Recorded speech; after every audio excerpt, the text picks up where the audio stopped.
నేను మాట్లాడకూడదు కాబట్టి ఆయన అడిగితే నీకు అధికారికంగా ఇచ్చారా చెప్పారన్న సమాధానం లేదు.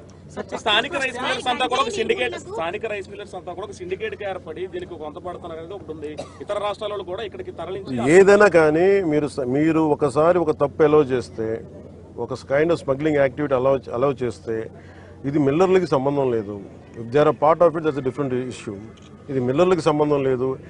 ఇది ఏదైనా సరే చట్టబద్ధతతో చేస్తే వ్యాపారంలో ఇబ్బందులు లేవు. కానీ ప్రజలకు చెందాల్సిన బియ్యాన్ని వాళ్ళు తినక స్టేట్ ఎక్స్చేంజ్ నిజంగా ఆ డబ్బులే కనుక ఉంటే ఈ రోజున విద్యార్థులకు కానీ మనకి ఎయిడెడ్ కాలేజెస్ ముయ్యాల్సిన అవసరం లేదు. ఫీజు రీయింబర్స్మెంట్లకు ఇబ్బంది రాదు. గోతులు పూడ్చే డబ్బులు మన ఏంటిది ఏఐబి రోడ్డు ఈ పాటికి అయిపోయింది. ఏడీబీ రోడ్డు చెప్పాను మీకు డబ్బు ఎక్కడికి వెళ్ళిపోతుందంటే దిస్ హౌ. అందుకని మేము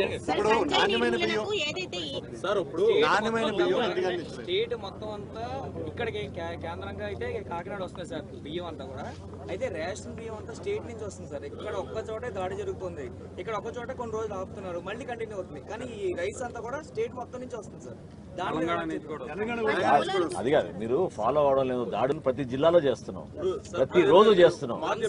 డిప్యూటీ సీఎం గారు చెప్పినట్టు 60,000 మెట్రిక్ టన్నులు ఇప్పటివరకు సీజ్ చేశాం.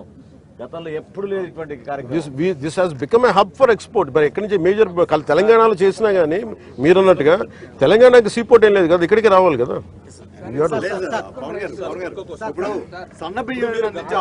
ఒక నిమిషం అది గత 2 నెలల నుంచి మీరు పోర్టుకు రావాలంటే మిమ్మల్ని అడ్డుపడుతున్నారు. ఇప్పుడు కూడా పోర్టు సి లోపల కూడా మిమ్మల్ని లోపల తీసుకెళ్లే దానికి కూడా కొంత ఇబ్బందులు సృష్టించారు అన్నారు. అంటే దీని వెనక ఎవరు అనే దాని మీద మీరు కీలకంగా వారి మీద పెట్టాలి కదా. ఇంకా మీరు అసలు మీ వెనకాల ఎవరు అంటే ఇది శక్తిలో ఒక గ్రూప్, ఇది ఒకళ్ళు కాదు, ఒక వ్యక్తి కాదు.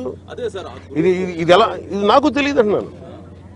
నాకేం అర్థం. ఫస్ట్ మీరు చెప్పారు సార్ ఇప్పుడు ఎక్కడ ఏం లేదు అంతా బాగుందంటే సరే మీరందరూ ఉదాహరణకి ఏదో చెప్పారు అనుకున్నా. మీరందరూ ఒక సీనియర్ జర్నలిస్టులు, మీకు అవగాహన ఉంది. కానీ మీరు చెప్పిన మాట మేబీ ఎందుకు ఎదురెళ్ళటం రాను.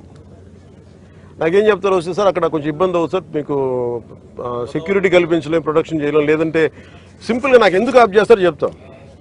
సార్ మీరు వస్తే అక్కడ ఎక్స్పోర్ట్స్ ఆగిపోతాయి, టైం లైన్ ఆగిపోతాయి, అక్కడ మీరు కరెక్ట్గా కూర్చోబెట్టి మళ్ళీ మనకి ఇంటర్నేషనల్ ఇష్యూస్ వచ్చేస్తాయి అంటారు. నేను అనవసరంగా వెళ్ళి ఈ జంజాటం నేను ఎందుకు ఇరుక్కోవటం, మళ్ళీ ఆ చెడ్డ పేరు మళ్ళీ మన రాష్ట్రానికి ఎందుకని నేను అనుకుంటాను. ఇలానే ఒకసారి అయిపోయా. ఇంకోసారి ఏమో లేదు సార్ చాలామంది జీవితాలు పాపం కార్మికులు రోడ్డున పడతారన్నారు. కార్మికులు ఎందుకు రోడ్డున పడతారు? కార్మికులు ఎవరు స్మగ్లింగ్ చేయాలని అనుకోరే. వాళ్ళకి ఇస్తే బస్తా తీసుకెళ్ళి లోపల వేయాలి, మనకి ఎక్కిస్తారు, లేబర్ ఛార్జ్ ఉంటుంది. అంతేగాని వాళ్ళకి స్మగ్లింగ్ సంబంధం ఏముంది? అట్లీస్ట్ అది మనోహర్ గారి పోరాటం అండి. అది కూడా మనోహర్ గారు కూర్చోబెట్టి మాట్లాడి చేశారు. అలాగే మీరు అంటున్న ఈ క్వాలిటీ బియ్యం అంటే ఇది సమిష్టిగా మేమందరం కూర్చొని ఇది ఉంది, ఈ థాట్ కూడా ఉంది. తినని బియ్యం ఇవ్వడం దేనికి? తద్వారా అది ఎందుకంటే ఈ ప్రాబ్లం ఏముందంటే ఇది జస్ట్ స్టేట్ సబ్జెక్ట్ కదా, సెంట్రల్ సబ్జెక్ట్ కూడా. అందుకని దీన్ని నాకు నిజంగా మొన్న ఈ విషయం కనుక ఇది మన ఢిల్లీ పర్యటన ముందు కనుక జరిగి ఉంటే ఖచ్చితంగా నేను వెళ్ళి కేంద్ర civil supplies minister Prahlad Joshi గారిని కలిసేవాడిని. శాఖాపరమైన చర్యలు అలాంటివి తీసుకుంటారు. ఇప్పటికే అధికారులకు చాలా సీరియస్ గా వార్నింగ్ ఇచ్చారు. మీరు ప్రజల కోసం తెగించి సముద్రం మధ్యలోకి వెళ్ళారు. సో అలాంటి అధికారులు ఎందుకు వెళ్ళకపోతున్నారు? లోపలికి వెళ్ళి ఆ సీలో అన్నట్టు కలెక్టర్